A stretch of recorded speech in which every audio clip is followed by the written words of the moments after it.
together. So I asked, what is reconciliation? If we look at the word actually used in the text here, and keep that image of the pyramid that we have, the two people here and God up at the top. Reconciliation is moving up toward God. The let's meet in the middle is moving this way. See, we can move together, but we aren't any closer to God than we were before, so our plight with God is still as fractured as ever, if you follow what I'm talking about. But the Greek word used in this Corinthian text is katalege. The definition is reconciliation, the word we use. And beyond that means restoration toward favor. So the moving back into God's favor. Properly defined, specifically defined, it means to decisively change. As when two parties change to the same position. So when we talk about the song, we meet in the middle, the person has changed from one spot to another spot. Both parties are changing. Decisively changing. But usually this word should be understood in the redemptive sense of a sinner being reconciled with God. That the key issue in reconciliation is not so much you and me and horizontally, it's us and he. You follow what I'm talking about? That the fracture lies that we're estranged from God. We may change our position with each other, think differently, embrace what the other person says, but the question is, has our position and standing with God changed? You following along? Has our position and standing with God changed? In the early church, reconciliation was clearly understood, and the sole way it was understood was about a person standing with God. That was the primary understanding. Reconciliation was not so much brother, brother, brother, sister, sister, sister, as much as individual God. How is that relationship? And conflict problems, or issues like we see at the annual conference, were clearly the result of Christ getting dethroned. Christ not being in his rightful place. We go back to that. In fact, there's one of the first church fathers that are referred to is a fellow named Ignatius of Antioch. And if you ever heard of Ignatius, he was a martyr in the first century. He lived between 35 AD and 117. So he was with this first century church.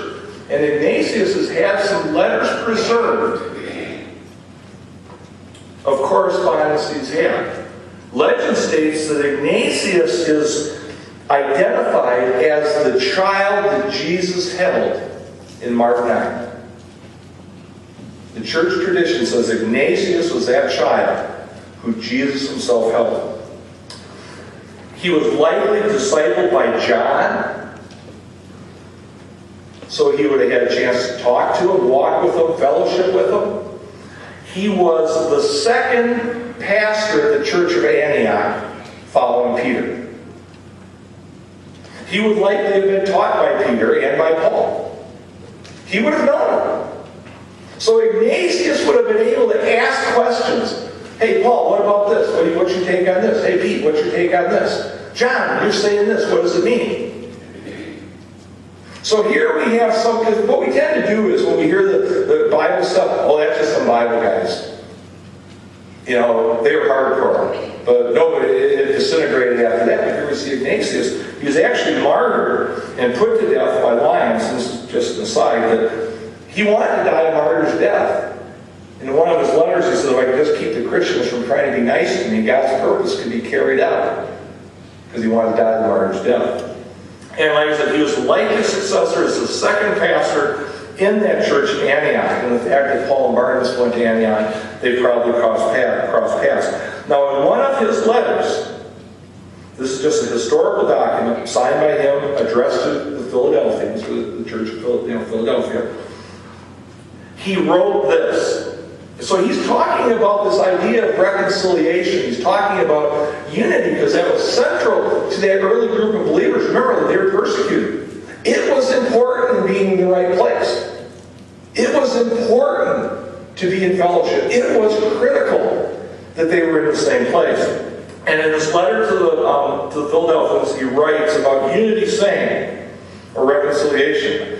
He says, as many as shall, in the exercise of penance, return into the unity of the church, these too shall belong to God, that they may live according to Jesus Christ. And he goes on a little bit later in the letter, and he says, for where there is division and wrath, God does not dwell. So this is an early pastor at one of the preeminent churches in the Bible, the church at Antioch. And Ignatius says, for where there is division and wrath, God does not dwell. To all them that repent, the Lord grants for forgiveness, if they turn in penance to the unity of God and to the companion with the church. So Ignatius, when he's talking about this reconciliation, it's about the relationship with God. The early understanding is the believer's heart with the living God. Is it right with that? And then the understanding is, out of that, everything else will flow. To the early church, reconciliation was clearly tied to relationship with God. That's why James, when we read James 4, he emphatically states, what causes fights and quarrel among you? Because they come from your bad desire and battles within you. You want something you don't get, you kill and covet, you cannot have what you want, you quarrel and fight, you do not have because you do not ask God. When you ask, you do not receive because when you ask, you have the wrong motives, that you may spend what you have on your pleasures. And James goes on, you adulterous people, don't you know that friendship with the world is hatred toward God? Anyone who chooses to be a friend of the world becomes enemy of God. See, it's in complete consistency with Ignatius. The problems we have are with the relationship with God. It's with the place Christ has in our life. And James puts the point I call it adultery. So basically, wherever and whenever there's conflict and reconciliation is needed, it's because somebody's flesh isn't getting fed. Like I said, going back to the annual conference, there's so much I want. I think, well, my God says, my Jesus says, my understanding, my, and there's very little of where's God in this whole mix. And historically, the church has understood this idea of reconciliation. I don't know if you knew this, I'm not going to go all Roman Catholic on you, but we know one of the sacraments is confession.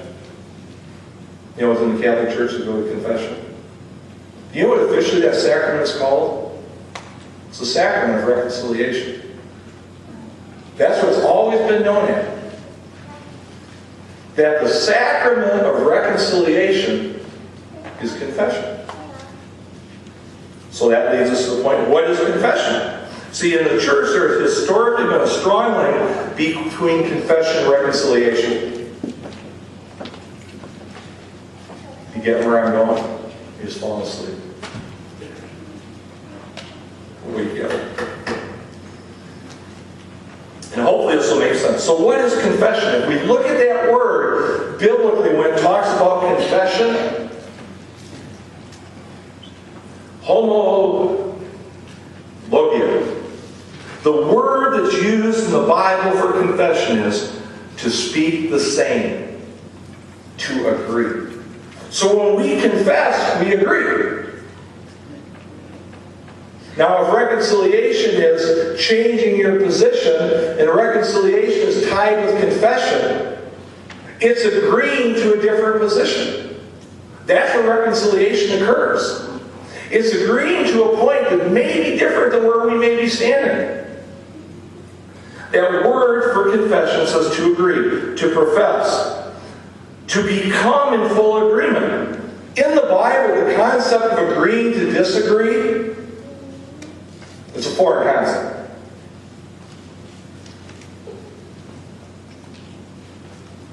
I know, bothers me too. The word further goes on to be defined as in full agreement, to align with and even endorse a new position, a change. Proper properly define it is to voice the same conclusion, to mean the same thing. So when we confess, we voice the same conclusion. So what is a confession? In the eyes of the church, and tied up with reconciliation, it's voicing agreement with God.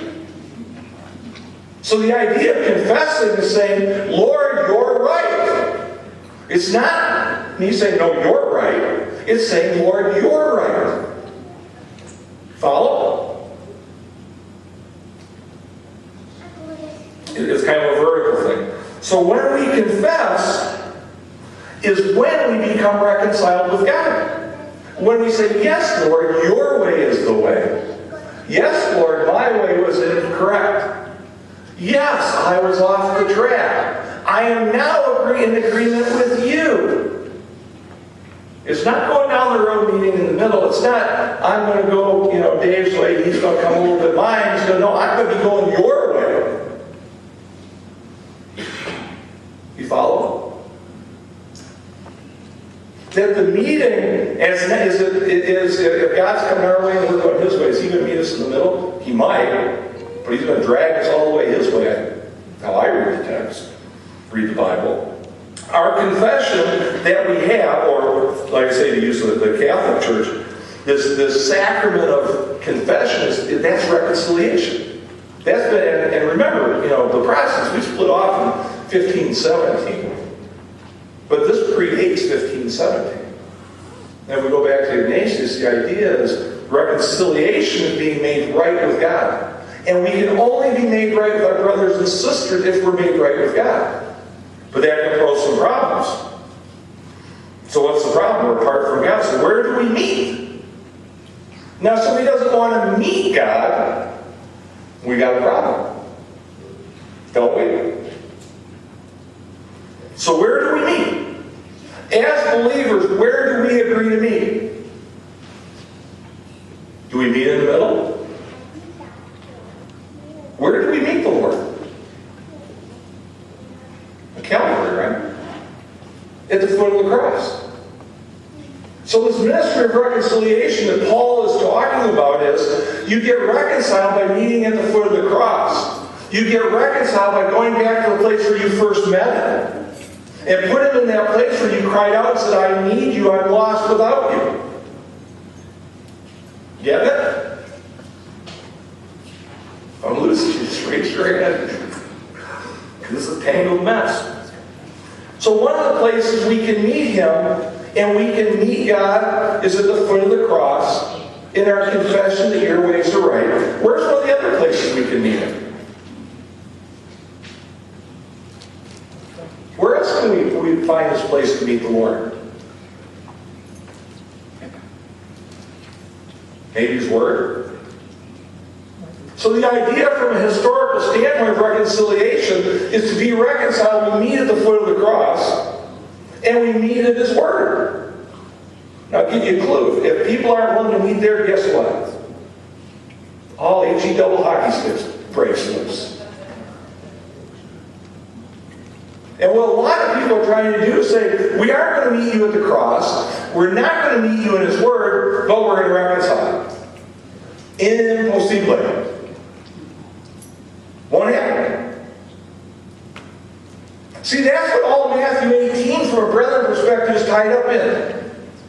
This reconciliation and restoration. That if somebody won't try to reconcile and meet at the foot of the cross, that's why the final step is, must not be born of Him. Because the person born of God is going to want Him, please Dad.